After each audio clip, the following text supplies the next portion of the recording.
Hello everyone, welcome back to my YouTube channel. ಇಷ್ಟು ದಿನ ನಾನು ಎಲ್ಲಿಗೆ ಹೋಗಿದ್ದೆ, ಯಾಕೆ ವೀಡಿಯೋಸ್ ಎಲ್ಲ ಆಗ್ತಿರ್ಲಿಲ್ಲ ಅಂತ ನಾನು ನಿಮ್ಮ ಹತ್ರ ಎಲ್ಲನೂ ಶೇರ್ ಮಾಡ್ಕೋತೀನಿ.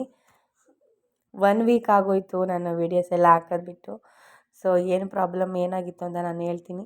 ಸೊ ಅದಕ್ಕೂ ಮುಂಚೆ ಯಾರೆಲ್ಲ ಈ ವಿಡಿಯೋನ ನೋಡ್ತಿದ್ದೀರಾ, ಫಸ್ಟ್ ಟೈಮ್ ನೋಡ್ತಿದ್ದೀರಾ, ವಿಡಿಯೋನ ಸಬ್ಸ್ಕ್ರೈಬ್ ಮಾಡಿ ಫಸ್ಟು, ಆಮೇಲೆ ಲೈಕ್ ಮಾಡಿ, ಶೇರ್ ಮಾಡಿ. ಈಗ ಈ ವಿಡಿಯೋದಲ್ಲಿ ಬರ್ತಿರೋ ನಮ್ಮ ಗಣೇಶ, ಲಾಸ್ಟ್ ಗಣೇಶ, ನಮ್ಮ ಏರಿಯಾದಲ್ಲಿ ಬಿಡ್ತಿರೋಂಥ ಲಾಸ್ಟ್ ಗಣೇಶ ಇದು. ನನಗೆ ಹುಷಾರಿರಲಿಲ್ಲ ಸ್ವಲ್ಪ, ಈಗಲೂ ಸಹ ಸ್ವಲ್ಪ ಗಂಟಲು ಕಿರಕಿರ ಅಂತ ಅನಿಸ್ತಿದೆ. ಪರವಾಗಿಲ್ಲ, ಸ್ವಲ್ಪ ಅಡ್ಜಸ್ಟ್ ಮಾಡ್ಕೊಳ್ಳಿ. ಸೊ ಪೂರ್ತಿಯಾಗಿ ಹುಷಾರಾಗಿಲ್ಲ, ಆದರೂ ವೀಡಿಯೋ ಮಾಡಿ ಹಾಕಿದ್ದೀನಿ. ಏನಿಲ್ಲ, ನನ್ನ ತಂಗಿ ಬರ್ಡೇಲಿ 2 ಪೀಸ್ ಕೇಕ್ ತಿಂದಿದ್ದಕ್ಕೆ ನಂಗೆ ಸ್ವಲ್ಪ ಗಂಟಲು ಫುಲ್ಲು ಕೆಟ್ಟೋಗ್ಬಿಟ್ಟಿತ್ತು, ವಾಯ್ಸೇ ಬರ್ತಿರ್ಲಿಲ್ಲ. ಇವಾಗ ಸ್ವಲ್ಪ ಪರವಾಗಿಲ್ಲ, ಮಾತಾಡ್ಬೋದು.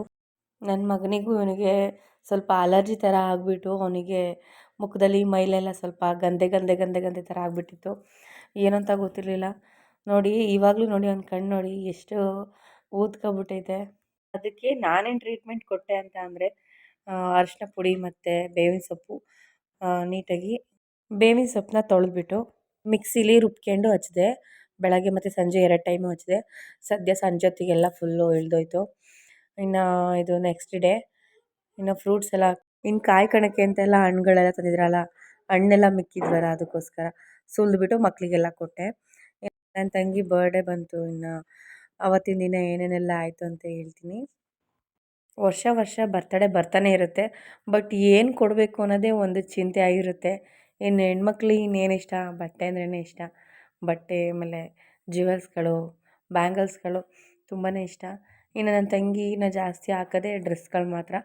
ಇನ್ನು ಬ್ಯಾಂಗಲ್ಸು, ಜ್ಯುವೆಲ್ಸ್ ಎಲ್ಲ ಜಾಸ್ತಿ ಹಾಕಲ್ಲ, ಫಂಕ್ಷನ್ಗಳಲ್ಲಿ ಮಾತ್ರ ಜಾಸ್ತಿ ಯೂಸ್ ಮಾಡ್ತಾಳೆ. ಇನ್ನು ಸುಮ್ಮನೆ ಹಂಗೆ ಇಟ್ಟಿರ್ತಾಳೆ, ಅದಕ್ಕೋಸ್ಕರ ಹೋಗಿ ಡ್ರೆಸ್ ತಗೊಬಂದೆ. ನನಗೆ ನನ್ನ ತಂಗಿ ಅಂದರೆ ನನಗೆ ತುಂಬ ಇಷ್ಟ. ಯಾಕೆ ಅಂತ ಅಂದರೆ ಅವಳು ನನ್ನ ಹತ್ರ ಎಲ್ಲ ಶೇರ್ ಮಾಡ್ಕೊತಾಳೆ, ನಾನು ಅಷ್ಟೇ ಅವಳ ಹತ್ರ ಎಲ್ಲನೂ ನಾನು ಶೇರ್ ಮಾಡ್ಕೊತೀನಿ. ಅದಕ್ಕೋಸ್ಕರ ನಾವು ತುಂಬ ಫ್ರೆಂಡ್ಲಿಯಾಗಿರ್ತೀವಿ. ಅವಳ ಬರ್ಡೇ ದಿನ ಸುಮ್ಮನೆ ಬಿಡೋಕ್ಕಾಗುತ್ತಾ, ಅವಳಿಗೋಸ್ಕರ ಏನಾದರೂ ಮಾಡೇ ಮಾಡ್ತೀನಿ. ಇದು ನಾನೇ ರ್ಯಾಪರ್ ಮಾಡಿ ನಾನೇ ಹಾಕ್ತಿರೋದು. ಎಲ್ಲನೂ ನಾನು ಮನೇಲೇ ತಂದಿಟ್ಕೊಂಡ್ಬಿಡ್ತೀನಿ. ತಂದಿಟ್ಕೊಂಡು ಎಲ್ಲನೂ ಈ ಥರ ನೀಟಾಗಿ ಪ್ಯಾಕ್ ಮಾಡಿಬಿಟ್ಟು ಕೊಡ್ತೀನಿ.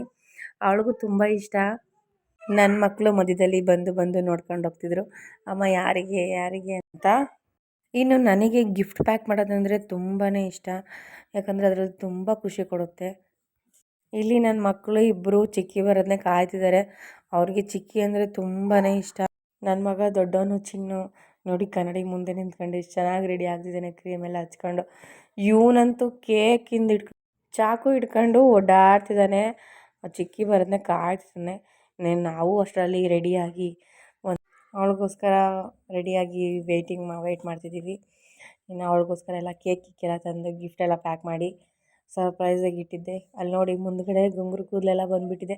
ಸ್ಟ್ರೈಟ್ನಿಂಗ್ ಮಾಡಿಸಿದ್ದೆಲ್ಲ ಸ್ವಲ್ಪ ಮುಂದೆ ಹೋಗಿದೆ, ಅಂದರೆ ಹೇರ್ ಗ್ರೋತ್ ಆಗ್ತಿದೆಯಲ್ಲ ಅದಕ್ಕೋಸ್ಕರ. ಇನ್ನು ಕೆಳಗೆಲ್ಲ ಸ್ಟ್ರೈಟಾಗೇ ಇದೆ.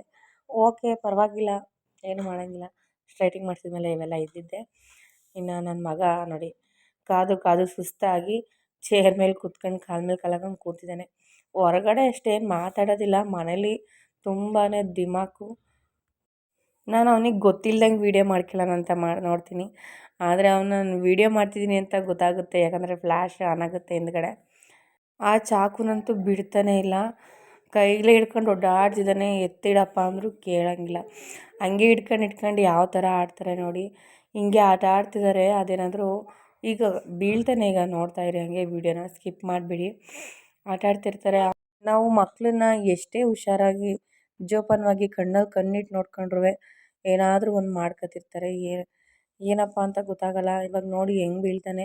ಅಕಸ್ಮಾತಾಗಿ ಅದೇನಾದರೂ ಕಣ್ಣಿಗೋ ತಲೆಗೆಲ್ಲ ಚುಚ್ಕೊಂಡಿದ್ರೆ ಏನು ಮಾಡಬೇಕಿತ್ತು.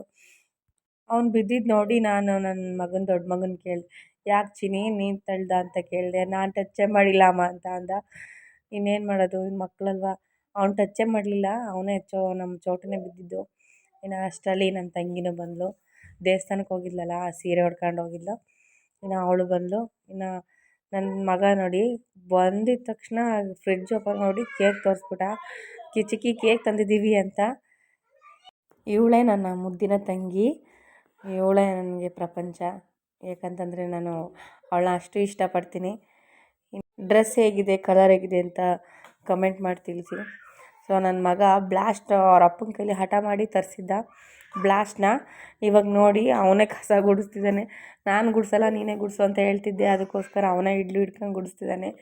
ಇನ್ನು ಗುಡಿಸಿ ಸಾಕಾಗಿ ಇಲ್ಲಿ ಕುತ್ಕೊಂಡು ನೋಡಿ ಮೈ ಮೇಲೆಲ್ಲ ಸುರ್ಕೊಂಡು ಹೆಂಗೆ ಆಡ್ತಿದ್ದಾನೆ. ತಲೆ ಮೇಲೆ ಮೈ ಮೇಲೆಲ್ಲ ಸುರ್ಕೊಂಡ್ರೆ ಇನ್ನೇನಾಗುತ್ತೆ, ಮೈ ಕಡಿಯುತ್ತೆ. ಇನ್ನು ಶರ್ಟ್ ಬಿಚ್ಚು ಅಮ್ಮ ಅಂತ ಬಂದ. ಇನ್ನು ನಾನು ವೀಡಿಯೋ ಮಾಡ್ಕೊತಿದ್ನಲ್ಲ, ಅದಕ್ಕೋಸ್ಕರ ಅಮ್ಮ ಬಿಚ್ಚು ಅಮ್ಮ ವೀಡಿಯೋ ಕಸ ಗುಡ್ಸ್ಕೊಂಬರ್ತಿದ್ದೆ. ಇವನು ಅಷ್ಟರಲ್ಲಿ ಆಟ ಆಡ್ಕೊಂಡು ಕೂತಿದ್ದ. ಇನ್ನು ಆಟ ಆಡ್ತಿದ್ದಾನಲ್ಲ ಅಂತ ಬಿಟ್ಟಿದ್ದೆ. ಇದು ಸ್ಪೈಡರ್ ಮ್ಯಾನ್ ಬಾಟ್ಲು ಫಸ್ಟ್ನೇದಿದು. ಇನ್ನು ನನ್ನ ಮಗ ಬೇಕು ಅಂತ ಇನ್ನೊಂದು ಆರ್ಡ್ರ್ ಮಾಡಿದ್ದ. ಏನೂ ಲೀಕೇಜ್ ಏನು ಪ್ರಾಬ್ಲಮ್ ಇಲ್ಲ, ಚೆನ್ನಾಗಿ ಬರುತ್ತೆ. ನಾನು ಏನೇ ಆರ್ಡ್ರ್ ಮಾಡೋಂಗಿದ್ರು ಫ್ಲಿಪ್ಕಾರ್ಟಲ್ಲಿ ಆರ್ಡ್ರ್ ಮಾಡಿಬಿಡ್ತೀನಿ. ಅದ್ರಲ್ಲಿ ತುಂಬ ಚೆನ್ನಾಗಿ ಬರುತ್ತೆ ಪ್ರಾಡಕ್ಟು. ಇನ್ನು ನೋಡಿ ಇದು ಕಲರು ಸೂಪರಾಗಿತ್ತು. ಹೋದ ಸತಿ ಮಾಡಿದ್ದು ಬ್ಲ್ಯಾಕ್ ಕಲರು, ಈ ಸತಿ ಬಂದಿರೋದು ರೆಡ್ ಕಲರು. ತುಂಬ ಚೆನ್ನಾಗಿ ಬಂದಿತ್ತು. ಇದು ನನ್ನ ಟೈಲರಿಂಗ್ ಮಿಷಿನ್ದು ನಾನು ಹೋಗ್ತೀನಲ್ಲ ಅದ್ರದ್ದು ಪ್ರಾಡಕ್ಟ್ಸ್ಗಳು. ಫ್ಲಿಪ್ಕಾರ್ಟಲ್ಲಿ ಏನೇ ಆರ್ಡ್ರ್ ಮಾಡಿದ್ರು ನಂಗೆ ಚೆನ್ನಾಗಿ ಬರುತ್ತೆ ಪ್ರಾಡಕ್ಟ್ಗಳು, ಏನೂ ಡ್ಯಾಮೇಜ್ ಇರೋಲ್ಲ. ನಮ್ಮ ಅಣ್ಣ ಅವಳಿಗೆ ಕೇಕ್ ತಂದಿದ್ದ, ಕೇಕ್ ಕಟ್ಟಿಂಗ್ ಎಲ್ಲ ಮತ್ತೆ ಆಯಿತು. ಇನ್ನು ಈ ಕಡೆ ಇನ್ನೆಲ್ಲ ಕೇಕ್ ಕಟ್ಟಿಂಗ್ ಎಲ್ಲ ಆಗಿ ಫುಲ್ ಫ್ರೀ ಆಗೋದ್ವಿ. ಇನ್ನು ಇವ್ರು ಆಟ ಆಡ್ಕೊಂಡು ನೋಡಿ ಹೆಂಗೆ ಎಂಜಾಯ್ ಮಾಡ್ತಿದ್ದಾರೆ. ಇನ್ನು ನೆಕ್ಸ್ಟ್ ಡೇ ನನ್ನ ಮಗ ನೋಡಿ ರಜೆ ಕೊಟ್ಟಿದ್ರು ಅಂತ ಅವನಿಗೆ ಏನೋ ಒಂದು ಕೆಲಸ ಕೊಟ್ಟಿದ್ದೆ, ಮಾಡ್ತಿದ್ದಾನೆ ಚೆನ್ನಾಗಿ. ಅವನಿಗೆ ಕೊಟ್ಟಿದ್ದ ಕೆಲಸನ ನೀಟಾಗಿ ಅಚ್ಚುಕಟ್ಟಾಗಿ ಮಾಡಿಬಿಡ್ತಾನೆ. ಅವನಿಗೆ ಸ್ಪೈಡ್ರ್ ಮ್ಯಾನ್ ಅಂದರೆ ತುಂಬ ಇಷ್ಟ. ಮನೇಲೆಲ್ಲ ಸ್ಪೈಡ್ರ್ ಮ್ಯಾನ್ ಥರನೇ ಓಡಾಡ್ತಿರ್ತಾನೆ. ಇನ್ನು ಇಲ್ಲಿ ಸ್ಲಿಪ್ಪರಿಂದ ಶರ್ಟ್ಗಳು, ಬ್ಯಾಗು, ಆಮೇಲೆ ಲಂಚ್ ಬ್ಯಾಗು, ಟವಲ್ಲು, ಆಮೇಲೆ ಸ್ಟಡಿ ಟೇಬಲ್ಲು, ಅವನಿಗೆ ಏನೇ ಬೇಕು ಅಂದರೂ ಸ್ಪೈಡರ್ ಮ್ಯಾನ್ದೇ ಬೇಕು ಅಂತ ಆಟ ಮಾಡ್ತಾನೆ. ಇನ್ನು ಇಲ್ಲಿ ನಂದು ಸ್ಟ್ರೈಟ್ನಿಂಗ್ ಮಾಡಿಸಿ ಕೂದಲೆಲ್ಲ ತುಂಬ ಉದುರೋಗಿತ್ತಲ್ಲ, ಏನಾದರೂ ಒಂದು ಮನೇಲಿ ಹೇರ್ ಪ್ಯಾಕ್ ಮಾಡ್ಕೊಳ್ಳೋಣ ಅಂತ ರೆಡಿ ಮಾಡ್ಕೊತಿದ್ದೆ. ಇನ್ನು ಅದಕ್ಕೆಲ್ಲ ಏನೇನು ಹಾಕಿದೆ ಅಂತ ಹೇಳ್ತೀನಿ. ಮೆಂತ್ಯ, ಕರಿಬೇವು, ಆಮೇಲೆ ದಾಸವಾಳದ ಹೂವು ಒಂದೇ ಒಂದಿತ್ತು, ಅದರಲ್ಲಿ ರೆಡ್ ಕಲರ್ದು ಹಾಕಿಕೊಳ್ಳಿ.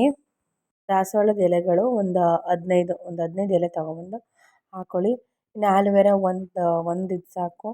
ಈ ಥರನಾದರೂ ಕಟ್ ಮಾಡ್ಬೋದು, ಇನ್ನು ಅಡ್ಡಡ್ಡನಾದರೂ ಕಟ್ ಮಾಡ್ಬೋದು, ಹೆಂಗೆ ಬೇಕಾದ್ರೂ ಕಟ್ ಮಾಡ್ಬಿಟ್ಟು ಯೂಸ್ ಮಾಡ್ಕೊಬೋದು. ಇನ್ನು ನಾನೆಲ್ಲನೂ ಒಂದು ಬೌಲ್ಗೆ ಎಲ್ಲ ಪದಾರ್ಥಗಳನ್ನ ಹಾಕ್ಬಿಟ್ಟು ಆಮೇಲೆ ಲಾಸ್ಟಿಗೆ ಸ್ಟವ್ ಹಚ್ಬಿಟ್ಟು ಎಣ್ಣೆನ ಹಾಕ್ತೀನಿ. ಎಣ್ಣೆ ಎಲ್ಲ ಹಾಕಿದ್ಮೇಲೆ ಇನ್ನು ಚೆನ್ನಾಗಿ ಅದನ್ನು ಕಾಯಿಸ್ಬೇಕು. ಇನ್ನು ಮೆಂತ್ಯ ಎಲ್ಲವೂ ಕಂದು ಬಣ್ಣ ಬರೋ ಹಾಗೆ ಚೆನ್ನಾಗಿ ಕುದಿಸ್ಬೇಕು. ಮೆಂತ್ಯ ಸ್ವಲ್ಪ ಇತ್ತು, ಮತ್ತು ಅಂಗಡಿಗೆ ಹೋಗಿ ತೊಗೊಬಂದು ಮತ್ತೆ ಒಂದು 10 ರೂಪಾಯಿಂದು ತರಿಸ್ಬಿಟ್ಟು ಹಾಕಿದೆ. ತುಂಬ ಮೆಂತ್ಯ ಹಾಕಿದ್ರೆ ತುಂಬ ಯೂಸ್ಫುಲ್ಲು. ಮೆಂತ್ಯ ಮಾತ್ರ ಏನು ಹಾಕಿದ್ರು ಮೆಂತ್ಯ ಮಾತ್ರ ಸ್ಕಿಪ್ ಮಾಡಿಬಿಡಿ. ನಾನು ಮುಂಚೆ ಎಲ್ಲ ತುಂಬಾ ಈ ಥರ ಈ ಆಯಿಲ್ನ ಮಾಡಿಕೊಂಡು ಯೂಸ್ ಮಾಡ್ತಿದ್ದೆ. ನೀವು ಇದೇ ಥರ ಟ್ರೈ ಮಾಡಿ ನೋಡಿ, ತುಂಬ ಚೆನ್ನಾಗಿ ಬರುತ್ತೆ. ಮೊದಲಿದ್ದ ಕಲರ್ ನೋಡಿ ಎಣ್ಣೆ, ಇವಾಗ ನೋಡಿ ಯಾವ ಕಲರಲ್ಲಿದೆ ಎಣ್ಣೆ. ತುಂಬಾ ಉಪಯೋಗ ಇದೆ ಇದರಿಂದ. ಜಸ್ಟ್ ಒಂದು ಸತಿ ಟ್ರೈ ಮಾಡಿ ನೋಡಿ, ತುಂಬಾ ಚೆನ್ನಾಗಿ ಬರುತ್ತೆ ಆಯಿಲ್ ಇದು. ತುಂಬಾ ಚೆನ್ನಾಗಿ ಕೂದಲು ತುಂಬಾ ಬೆಳವಣಿಗೆ ಚೆನ್ನಾಗಿ ಬರುತ್ತೆ. ಒಂದು ಸತಿ ಟ್ರೈ ಮಾಡಿ ನೋಡಿ. ನಾನು ಕೊಬ್ಬರಿ ಎಣ್ಣೆನ ಮಂಗಳೂರಿಂದ ತರಿಸೋದು, ತುಂಬಾ ಶುದ್ಧವಾಗಿರುತ್ತೆ. ಇನ್ನು ನನ್ನ ಫ್ರೆಂಡಲ್ಲಿ ಹೋಗ್ತಾರೆ, ಅವ್ರಿಗೆ ಹೇಳ್ತಿರ್ತೀನಿ, ಅವರೇ ನನಗೆ ತಂದು ಕೊಡ್ತಾರೆ. ಇನ್ನು ಇದರಿಂದ ತುಂಬಾ ಬಿಸಿ ಇರುತ್ತೆ. ಒಂದು ಸ್ವಲ್ಪ ಹೊತ್ತು ಅಂದರೆ 1 ಅವರ್ 2 ಅವರ್ ಬಿಟ್ಕೊಂಡು ನೀಟಾಗಿ ಶೋಧಿಸ್ಕೊಂಡು ಅದನ್ನು ಬಾಟ್ಲಿಗೆ ಟ್ರಾನ್ಸ್ಫರ್ ಮಾಡ್ಕೊಳ್ಳಿ. ಇನ್ನು ನೆಕ್ಸ್ಟ್ ಡೇ ಏನಾಯಿತು ಅಂತ ಅಂದರೆ, ಮನೇಲಿ ಸ್ಟಿಕ್ಕರ್ಸ್ಗಳಿದ್ದು, ಕಲರ್ ಸ್ಟಿಕ್ಕರ್ಸ್ಗಳು, ಅದನ್ನು ನನ್ನ ಮಗ ನೋಡಿ, ಚಿಕ್ಕ ಮಗ ಹೆಂಗೆ ಬಾಕ್ಸ್ಗಳಿಗೆಲ್ಲ ಅಂಟಿಸ್ಬಿಟ್ಟು ಇದು ನಂದು ಅಂತ ಹೇಳ್ಕೊಂಡು ಓಡಾಡ್ತಿದ್ದಾನೆ. ಇನ್ನು ನಾನು ಟೈಲರಿಂಗ್ ಕ್ಲಾಸಿಗೆ ಹೋಗೋಣ ಅಂತ ರೆಡಿಯಾಗಿ ನಿಂತಿದ್ವಿ. ಬರ್ತಾ ನನ್ನ ಮಗ ಅವ್ರ ಪಪ್ಪನ ಹತ್ರ ಕೇಕೆಲ್ಲ ತೆಗೆಸ್ಕೊಬಂದಿದ್ದ. ಸೊ ಇಲ್ಲಿಗೆ ನನ್ನ ವೀಡಿಯೋನ ಎಂಡ್ ಮಾಡ್ತಿದ್ದೀನಿ. ಈ ವಿಡಿಯೋ ಯಾರಿಗೆಲ್ಲ ಇಷ್ಟ ಆಗಿದ್ದರೆ ಪ್ಲೀಸ್ ಲೈಕ್ ಮಾಡಿ, ಶೇರ್ ಮಾಡಿ, ಸಬ್ಸ್ಕ್ರೈಬ್ ಮಾಡಿ, ಸಪೋರ್ಟ್ ಮಾಡಿ ಅಂತ ಕೇಳ್ಕೊತೀನಿ. ಯಾಕಂದರೆ ಹೊಸಬ್ರಿಗೆ ಯಾವತ್ತೂ ಅವಕಾಶ ಕೊಡಿ ಅಂತ ಕೇಳ್ಕೊತೀನಿ. ಇಷ್ಟು ಪ್ರೀತಿಯಿಂದ ನನ್ನ ವೀಡಿಯೋನ ನೋಡಿದ್ದಕ್ಕೆ ಧನ್ಯವಾದಗಳು. Thank you for watching.